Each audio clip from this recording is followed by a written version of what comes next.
जेलमै बिहे गर्न मिल्छ नि, कारागारमा कैदमै रहेको अवस्थामा पनि बिहे गर्न मिल्छ नि हो।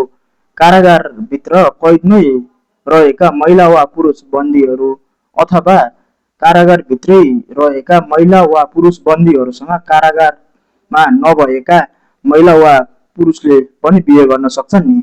कारागार ऐन 2079 को दफा 28 मा चाहिँ बिहे दर्ता सम्बन्धी व्यवस्था गरिएको छ र कारागारमा रहेका महिला वा पुरुषले बिहे गर्न चाहेमा अथवा कारागारमा रहेका महिला वा पुरुषसँग कारागारमा नरहेका महिला वा पुरुषले बिहे गर्न चाहेमा कारागार प्रशासक समक्ष निवेदन दिनुपर्ने हुन्छ र कारागार प्रशासकले उक्त निवेदन पाइसकेपछि बिहे दर्ता गरिपाउँ भन्ने निवेदन सम्बन्धित निकायलाई लेखी पठाउनेछ र सम्बन्धित निकायले प्रचलित कानुन अनुसार बिहे हुन सक्ने अवस्था देखिएमा कारागार प्रशासक समक्ष बिहे हुन सक्ने बेहोरा जानकारी गराए पश्चात त्यस्तो बन्दीहरूलाई चाहिँ सुरक्षाकर्मी खटाएर बिहे दर्ता गर्न जान अनुमति दिन्छ।